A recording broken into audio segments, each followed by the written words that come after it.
Hello दोस्तों, नमस्कार। आप सभी का स्वागत है आपके अपने यूट्यूब चैनल प्रवेश एकेडमी पर। आज आपके बिहार शिक्षक भर्ती 2023 से संबंधित यह वीडियो आपके लिए अति महत्वपूर्ण है, क्योंकि आज भारतीय भूगोल से संबंधित यह पूरा 30 प्रश्न है और ऐसे प्रश्न हैं जो आपके एग्जाम के लिए अति महत्वपूर्ण साबित होंगे। और ये ऐसे प्रश्न हैं जो बीपीएससी के द्वारा प्रीवियस ईयर में आए हुए सभी प्रश्न हैं। तो आप सबको पता है प्रीवियस ईयर की श्रृंखला को हम पूरी कर रहे हैं, उसी की कड़ी में आज भारतीय भूगोल का इम्पॉर्टेंट क्वेश्चन का कलेक्शन है। तो अभी तक अगर आप हमारे चैनल को सब्सक्राइब नहीं किए हैं तो चैनल सब्सक्राइब कर लीजिए, बेल आइकन ऑन कर लीजिए और वीडियो अच्छा लगे तो लाइक करके अपने दोस्तों के साथ शेयर अवश्य कर दीजिए। आइए स्टार्ट करते हैं बिना किसी समय लिए, क्योंकि कम समय में अधिक से अधिक क्वेश्चन देखने का प्रयास करेंगे। फर्स्ट है, भारत में यरलुंग जंगबो नदी को किस नाम से जाना जाता है? फर्स्ट है गंगा, और बी है सिंधु, सी है ब्रह्मपुत्र, डी है महानदी। तो फर्स्ट का आंसर बताइएगा क्या हो जाएगा। तो दोस्तों, अगर आपको आंसर आए तो कमेंट बॉक्स में इसका आंसर जरूर दीजिएगा, क्योंकि इससे आपको क्वेश्चन अच्छे से समझ और याद हो जाते हैं। तो फर्स्ट का सी करेक्ट हो जाएगा। फर्स्ट का सी ब्रह्मपुत्र इसका करेक्ट आंसर है। सेकंड है, भारत का क्षेत्रफल संसार के क्षेत्रफल का 2.4% है, परंतु इसकी संपूर्ण मानव जाति का 16% है, संपूर्ण मानव जाति का 17% है, संपूर्ण मानव जाति का 18% है, संपूर्ण मानव जाति का 28% है। तो बताइएगा इसका क्या आंसर हो जाएगा। तो सेकंड का बी इज राइट आंसर, संपूर्ण मानव जाति का 17% है। तो इस प्रकार से सेकंड का बी इज राइट आंसर। आइए नेक्स्ट क्वेश्चन देखेंगे। क्वेश्चन नंबर थर्ड है, भारतीय प्रामाणिक समय आईएसटी एवं ग्रीनविच माध्य समय जीएमटी में अंतर पाया जाता है।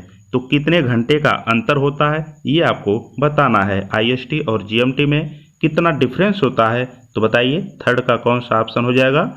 हाँ, 4.5 घंटे ज़्यादा यानी प्लस, और 5.5 घंटे प्लस यानी ज़्यादा, और माइनस 5.5 घंटे माइनस 4.5 घंटे। तो इसका करेक्ट आंसर हो जाएगा थ्री का बी इज राइट आंसर। 5.5 घंटे ज़्यादा होता है। तो इस प्रकार से बी इज करेक्ट आंसर हो जाएगा। आइए नेक्स्ट क्वेश्चन देखेंगे। क्वेश्चन नंबर 4, हुंडू प्रपात निर्मित है इंद्रावती नदी पर, कावेरी नदी पर, सुवर्ण रेखा नदी पर, उपर्युक्त में से कोई नहीं। तो फोर्थ का बताइएगा। सी इज राइट आंसर, सुवर्ण रेखा पर यह निर्मित है। हुंडू प्रपात सुवर्ण रेखा यानी स्वर्ण रेखा जिसको बोलते हैं उस नदी पर निर्मित है। तो फोर्थ का सी इज राइट आंसर। आइए क्वेश्चन नंबर 5 देखेंगे। भारत की सर्वोच्च चोटी है माउंट एवरेस्ट, कंचनजंगा, गाडविन ऑस्टिन और नंगा पर्वत। तो इसमें से बताइए कौन सा सही हो जाएगा। ये देखिए रिपीटेड क्वेश्चन है, कई बार ये क्वेश्चन आते हैं, लगभग हर वनडे एग्जाम में ये क्वेश्चन पूछा जाता है। तो 5 का बताइएगा। देखिए गाडविन ऑस्टिन भारत की सर्वोच्च चोटी है, तो इस प्रकार से 5 का सी इसका करेक्ट हो जाएगा। तो दोस्तों, इस वीडियो को आप 2 बार देख लीजिए, इसके बाद ये क्लियर हो जाएंगे, आपको कुछ अलग से करने की ज़रूरत नहीं है। अगर आप 2 बार इसको सुन लेते हैं, वीडियो देख लेते हैं, तो आपको पता हो जाएगा, क्योंकि ये सभी ऐसे प्रश्न हैं जो 1-2 बार आप इसके पहले देख चुके होंगे, पढ़ चुके होंगे, लेकिन ये रिवीजन का काम करेगा, ये पेपर के पैटर्न को बताएगा, इसलिए ये महत्वपूर्ण हैं। तो 5 का सी करेक्ट आंसर है। आइए 6 है, हिमालय में हिम रेखा निम्न के बीच होती है। तो 4300 से 6000 मीटर पूर्व में, और 4000 से 5800 मीटर पश्चिम में, 4500 से 6000 मीटर पश्चिम में, उपर्युक्त में से कोई नहीं। तो 6 का करेक्ट आंसर बताइएगा। 6 का ए हो जाएगा, 4300 से 6000 मीटर पूर्व में। तो हिमालय में हिम रेखा 4300 से 6000 मीटर पूर्व में इनके बीच में होती है। तो इस प्रकार से 6 का ए इज राइट आंसर। आइए नेक्स्ट क्वेश्चन, क्वेश्चन नंबर 7 देखते हैं। क्वेश्चन नंबर 7 है, हिमालय का पर्वत पदीय प्रदेश है, ट्रांस हिमालय, शिवालिक, बृहद हिमालय, अरावली। तो 7th का B is correct answer, Shivalik इसका करेक्ट आंसर है। और क्वेश्चन नंबर 8 है, शिवालिक श्रेणी का निर्माण हुआ। तो देखिए शिवालिक उसमें सही था और शिवालिक इसमें प्रश्न है। तो क्वेश्चन घुमा करके आते रहते हैं, तो इसलिए इम्पॉर्टेंट है कि प्रीवियस ईयर को अच्छे से समझ लीजिए। प्रीवियस ईयर को तैयार करके उसी के पैटर्न पर नए क्वेश्चन तैयार करिए, क्योंकि अगर आप शॉर्ट नोट्स बनाते हैं तो वहाँ अगर आपके दिमाग में प्रीवियस ईयर चलता रहता है तो नोट्स आपके अच्छे होते हैं, सटीक होते हैं। इसलिए प्रीवियस ईयर को आधार बना करके ही नोट्स और प्रैक्टिस सेट तैयार करें। कोई भी एग्जाम जो आयोग कराए उसके पैटर्न को समझना और उसके प्रश्नों को देखना ये अति महत्वपूर्ण होता है। उसी के कार्य को हम पूरा कर रहे हैं। आपके तैयारी को एक नई दिशा कैसे मिल सके उसी के लिए हम प्रयासरत हैं। तो आइए नेक्स्ट क्वेश्चन नंबर 8 है, शिवालिक श्रेणी का निर्माण हुआ इयोजोइक में, पैलियोजोइक में, मेसोजोइक में और सेनोजोइक में। तो बताइएगा इसका करेक्ट आंसर क्या होगा। 8 का डी है, सेनोजोइक में इसका करेक्ट आंसर हो जाएगा। शिवालिक श्रेणी का निर्माण सेनोजोइक में हुआ है, तो 8 का डी इज करेक्ट आंसर। आइए नेक्स्ट देखेंगे। क्वेश्चन नंबर 9 है, भारत के अतिरिक्त प्रायद्वीपीय पर्वत निर्मित हुए इयोजोइक महाकल्प में, पैलियोजोइक महाकल्प में, मेसोजोइक महाकल्प में, सेनोजोइक महाकल्प में। तो 9th का करेक्ट आंसर हो जाएगा डी। तो इस प्रकार से 9 का D is correct answer. Cenozoic महाकल्प में ये करेक्ट हो जाएगा। तो दोस्तों अगर आपको लगता है कि बीपीएससी का क्यों करा रहे हैं तो आपको बता दूं कि आप सबको ये पता है कि जो भी ये पेपर का पैटर्न आया है उसमें जो साफ साफ कहा गया है कि आपके स्तर से ऊपर का हट कर के आएगा। तो अगर भूगोल का टॉपिक है तो आप समझ सकते हैं कि कहाँ से आ सकते हैं। और बीपीएससी में भी जो भी ये आया हुआ है ये एनसीईआरटी का ही निचोड़ आता है वहाँ पर, और बिहार बोर्ड का निचोड़ ही आता है।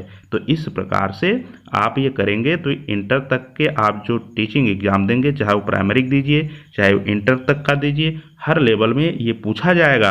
ये सेम प्रश्न आ सकते हैं वहाँ, इसीलिए ये करा रहा हूँ।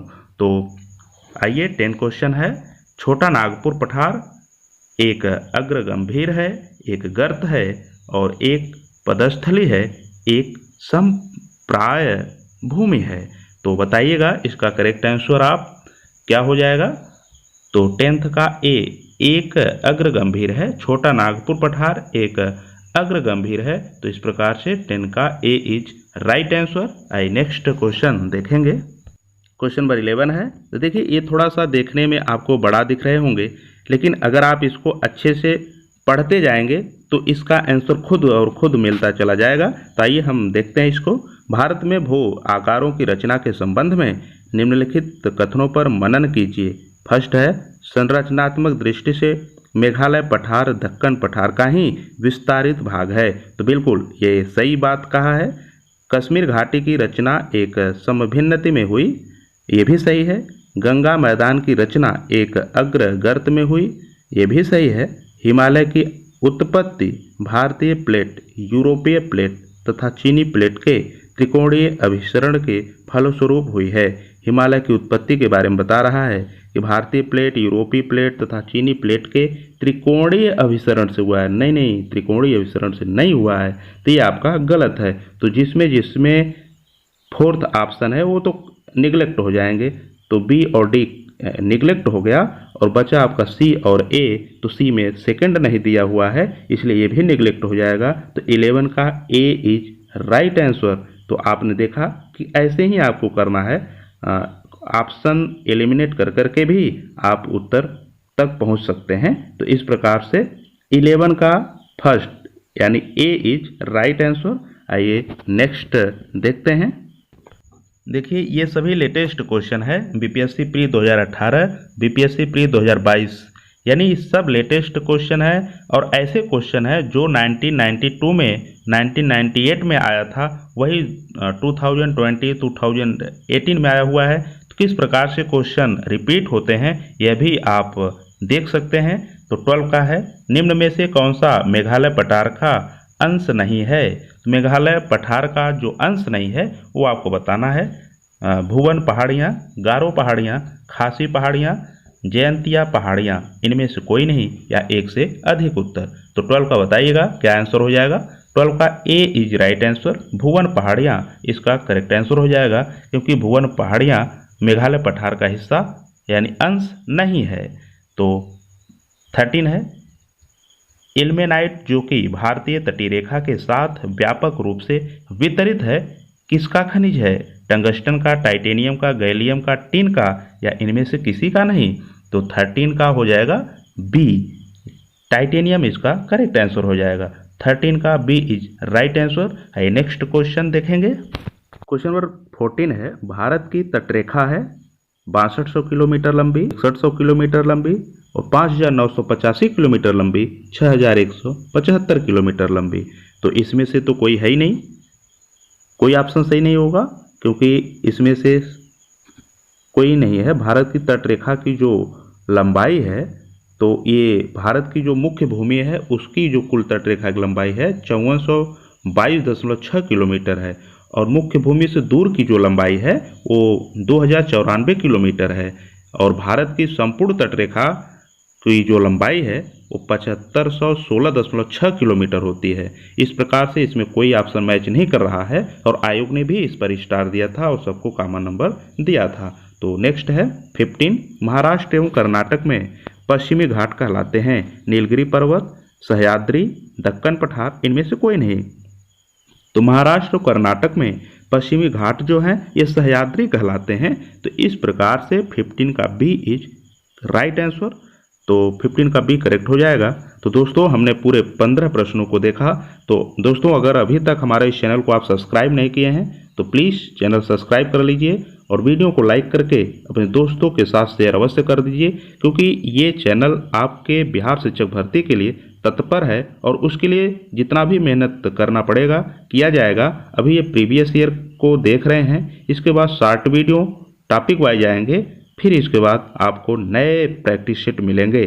तो इस प्रकार से बहुत ही इम्पोर्टेंट ये आपके लिए होगा, जो भी सब चलाया जाएगा। तो आइए नेक्स्ट क्वेश्चन देखेंगे। क्वेश्चन नंबर 16 है वह दर्रा जो सर्वाधिक ऊंचाई में अवस्थित है क्या कहलाता है? जोजिला, रोहतांग, नाथुला, खैबर, इनमें से कोई नहीं। तो दोस्तों आप सबको ये पता है कि भारत का सर्वाधिक ऊंचाई में अवस्थित दर्रा जो है यांगजी दीवान है, जिसकी कुल ऊंचाई जो है 5890 मीटर है। तो इस प्रकार से इसमें कोई नहीं है ऑप्शन। तो इस प्रकार से 16 का ई इज करेक्ट आंसर। 17 है लक्षद्वीप टापू अवस्थित है दक्षिण पश्चिम भारत में, दक्षिण भारत में, दक्षिण पूर्वी भारत में, पश्चिम बंगाल के निकट पूर्वी भारत में। तो बताइएगा 17 का क्या सही होगा? तो दक्षिण पश्चिम भारत में अवस्थित है, इसलिए 17 का ए इज करेक्ट आंसर। आइए नेक्स्ट देखेंगे। क्वेश्चन नंबर 18 है द्वीपों का समूह लक्षद्वीप प्रवाल उत्पत्ति का है, ज्वालामुखी उत्पत्ति का है, मृदा निक्षेपण का है, उपयुक्त में से कोई नहीं। तो 18 का बताइएगा। तो प्रवाल उत्पत्ति का है, द्वीपों का जो समूह है ये लक्षद्वीप प्रवाल उत्पत्ति का है। इस प्रकार से 18 का ए इज करेक्ट आंसर। आइए 19 है लक्षद्वीप में कितने द्वीप होते हैं? ये बहुत इंपॉर्टेंट क्वेश्चन है, तो इतने एग्जाम में आया है कि आप अंदाजा नहीं लगा सकते इसका। तो 19 का लक्षद्वीप में कितने द्वीप हैं ये आपको बताना है। तो 19 का सी आपका करेक्ट है। 36 लक्षद्वीप में 36 यानी 36 द्वीप होते हैं। तो आइए नेक्स्ट देखेंगे। तो देखिए दोस्तों ये ज्योग्राफी एक ऐसा टॉपिक है जो आपका बदलने वाला नहीं है, इसलिए बहुत बदलाव नहीं हुआ है। तो इसमें ओल्ड और न्यू नहीं देखा जाता है। तो पहले के क्वेश्चन और आज के क्वेश्चन, बहुत सारे ऐसे क्वेश्चन हैं जो बीपीएससी ने ही बीपीएससी प्री में 98 में पूछा था, फिर उठा करके 2022 में पूछ दिया, 20 और 18 में पूछ दिया। तो इस प्रकार से बहुत रिपीटेड क्वेश्चन रहते हैं। तो और इसमें आपके स्तर से ऊपर का पूछने के लिए भी बोला है, तो बहुत इंपॉर्टेंट है ये सेशन। तो अगर अभी तक आप चैनल सब्सक्राइब नहीं किए हैं, चैनल सब्सक्राइब कर लें, और वीडियो के डिस्क्रिप्शन बॉक्स में लिंक है और वीडियो का, जा करके आप अपना प्रीवियस ईयर कंप्लीट कर लीजिए। और टेलीग्राम चैनल का भी लिंक है, टेलीग्राम ज्वाइन कर लीजिए, जहाँ इससे संबंधित सभी पीडीएफ आपको वहाँ प्रोवाइड किए जाएंगे, और वीडियो से संबंधित सारी जानकारी आपको वहाँ मिलेगी, और किस प्रकार से रणनीति के साथ आगे आपका तैयारी कराया जाएगा, सभी जानकारी आपको वहाँ मिलेगी। तो 20 है विदर्भ एक प्रादेशिक नाम है भारत में, और यह गुजरात का अंग है, महाराष्ट्र का अंग है, मध्य प्रदेश का अंग है, उड़ीसा का अंग है। तो 20 का बी करेक्ट हो जाएगा, महाराष्ट्र का अंग है। विदर्भ एक प्रादेशिक नाम है भारत में और यह महाराष्ट्र का एक अंग है। तो ऐसे समझिए, विदर्भ एक प्रादेशिक नाम है, विदर्भ जो है ये प्रादेशिक नाम है भारत में, और जो यह है महाराष्ट्र का एक अंग भी है, मतलब ये महाराष्ट्र का अंग है और विदर्भ के नाम से प्रसिद्ध है। तो 20 का बी करेक्ट है। आइए 21 है, निम्नलिखित में से किस राज्य में सर्वाधिक क्षेत्र वनों के अंतर्गत पाया जाता है? तो 21 का करेक्ट आंसर बताइएगा। हिमाचल प्रदेश, असम, आंध्र प्रदेश, अरुणाचल प्रदेश, उपयुक्त में से कोई नहीं। देखिए लेटेस्ट है, 2017 में आया हुआ ये प्रश्न है, तो आप बताइएगा। तो अगर जैसे ये किसके वन से संबंधित है, अगर नया आंकड़ा हो तो उससे संबंधित प्रश्न तैयार करिएगा, क्योंकि वन के जो आंकड़े हैं ये बदलते रहते हैं। तो ऐसे क्वेश्चन पर आप नए पैटर्न पर अपना तैयार करेंगे। तो 21 का करेक्ट है, इसमें डी करेक्ट है, अरुणाचल प्रदेश। सर्वाधिक क्षेत्र वनों के अंतर्गत अरुणाचल प्रदेश हो जाएगा, इसमें अरुणाचल प्रदेश दिया हुआ है। तो नेक्स्ट देखेंगे, 22 है, निम्नलिखित किस पहाड़ी पर पूर्वी घाट पश्चिमी घाट से मिलता है? पलानी पहाड़ी, अनाईमुड़ी पहाड़ी, नीलगिरी पहाड़ी, सेवराय पहाड़ी, इनमें से कोई नहीं। तो 22 का सी सही हो जाएगा, नीलगिरी पहाड़ी इसका करेक्ट आंसर है। आइए 23 देखेंगे, कन्याकुमारी से सटी पहाड़ियां हैं अन्नामलाई पहाड़ियां, नीलगिरी पहाड़ियां, कार्डेमम पहाड़ियां, सेवराय पहाड़ियां, इनमें से कोई नहीं। देखिए ऐसा ही क्वेश्चन अभी पीछे हमने देखा 22 और ये 23 है, तो इसका करेक्ट सी हो जाएगा। कन्याकुमारी से सटी पहाड़ियां जो है कार्डेम पहाड़ियां हैं। तो इस प्रकार से पहाड़ियों से संबंधित क्वेश्चन बनते हैं, तो उस पर थोड़ा विशेष ध्यान दीजिएगा। तो 23 का सी करेक्ट हो जाएगा। आइए नेक्स्ट क्वेश्चन देखेंगे, क्वेश्चन नंबर 24 है, क्षेत्रफल के क्रम में भारत के 3 बड़े राज्य हैं। तो क्षेत्रफल के हिसाब से सभी राज्यों को क्रम से लगाना है और उसमें 3 बड़े राज्य जो हैं वो आपको बताना है। ए राजस्थान, तो राजस्थान क्षेत्रफल में सबसे बड़ा है। इस प्रकार से जब राजस्थान जिसमें फर्स्ट होगा वही आपका करेक्ट आंसर हो जाएगा। तो 24 का ए हो जाएगा, क्योंकि राजस्थान सबसे बड़ा है और इन तीनों में राजस्थान सेकंड पर दिया हुआ है, इसलिए ये सब गलत हो जाएंगे। 24 का A is right answer. Rajasthan, Rajasthan के बाद मध्य प्रदेश, मध्य प्रदेश के बाद महाराष्ट्र जो ऑप्शन में दिया है ये बिल्कुल करेक्ट है। 24 का ए इज राइट आंसर। आइए नेक्स्ट देखेंगे, क्वेश्चन नंबर 25 है, भारत में जनसंख्या के अनुसार तीसरा एवं क्षेत्रफल में 12वां राज्य है। यानी जनसंख्या के हिसाब से तीसरा और क्षेत्रफल में 12वां राज्य हो वो आपको बताना है। तो महाराष्ट्र, मध्य प्रदेश, कर्नाटक, बिहार। तो 25 का डी करेक्ट है, बिहार आपका करेक्ट आंसर हो जाएगा, जिसमें जनसंख्या के अनुसार तीसरा राज्य है लेकिन क्षेत्रफल के हिसाब से 12वां राज्य है। तो 25 का डी इज राइट आंसर। 26 है, भारत के निम्नलिखित भागों में द्रविड़ियन प्रजाति मुख्यतः कहाँ संकेंद्रित है? तो 26 का बताना, दक्षिण भारत, उत्तर पश्चिमी भारत, पूर्वी उत्तर भारत और उत्तर भारत। तो 26 का ए करेक्ट है, दक्षिण भारत आपका करेक्ट आंसर हो जाएगा। आइए नेक्स्ट क्वेश्चन देखेंगे। तो दोस्तों अगर अभी तक चैनल सब्सक्राइब नहीं किए हैं तो चैनल सब्सक्राइब कर लीजिए और वीडियो शेयर करके वीडियो अगर पसंद आए तो लाइक भी कर लीजिएगा। आइए नेक्स्ट देखते हैं, 27 है, निम्नलिखित में से किस राज्य में जनजातीय समुदाय की पहचान नहीं की गई है? महाराष्ट्र, छत्तीसगढ़, हरियाणा, कर्नाटक। तो किसमें जो है जनजातीय समुदाय की पहचान ही नहीं की गई है वो आपको बताना है। तो हरियाणा में नहीं किया गया है, तो इस प्रकार से 27 का सी आपका करेक्ट हो जाएगा। 28 है, भील जाति कहाँ पाई जाती है? असम, झारखंड, पश्चिम बंगाल, महाराष्ट्र। तो आपका 28 का डी करेक्ट हो जाएगा, महाराष्ट्र आपका करेक्ट है। आइए नेक्स्ट क्वेश्चन देखेंगे, क्वेश्चन नंबर 29 है, निम्नलिखित में से जनजाति और राज्य की कौन सी जोड़ी सही नहीं है? भील गुजरात, गद्दी हिमाचल प्रदेश, कोटा तमिलनाडु, टोडा केरल, इनमें से कोई नहीं। यानी जनजाति और राज्य की जोड़ी जो सही नहीं है वही आपको बताना है। यानी सब जोड़ी सही है, एक गलत होगा वो आपको पहचान करना है। तो इसमें टोडा केरल में नहीं होता है, इस प्रकार से डी इसका करेक्ट आंसर है। आइए नेक्स्ट देखेंगे, क्वेश्चन नंबर 30 है और आज के सेशन का ये लास्ट क्वेश्चन है। निम्नलिखित नगरों में अलकनंदा एवं भागीरथी कहाँ मिलकर गंगा नदी बनाती हैं? हरिद्वार, ऋषिकेश, रुद्रप्रयाग, देवप्रयाग या इनमें से कोई नहीं। तो देवप्रयाग में मिलकर के ये गंगा नदी बनाती हैं। तो इस प्रकार से 30 का डी इज राइट आंसर। तो दोस्तों ये सेशन कैसा लगा जरूर बताइएगा, अपने दोस्तों के साथ शेयर जरूर कर लीजिएगा, क्योंकि यह सेशन अति महत्वपूर्ण है ऐसे विद्यार्थियों के लिए जो बिहार 7th फेज के वैकेंसी में बैठने वाले हैं, शिक्षक भर्ती बहाली में बैठने वाले हैं, उनके लिए ये अति महत्वपूर्ण वीडियो होगा। इसलिए अपने दोस्तों के साथ शेयर कर करके इस चैनल को सपोर्ट करें, चैनल सब्सक्राइब करें, वीडियो को लाइक करें, क्योंकि यह चैनल आपके तैयारी को लेकर के सीरियस है।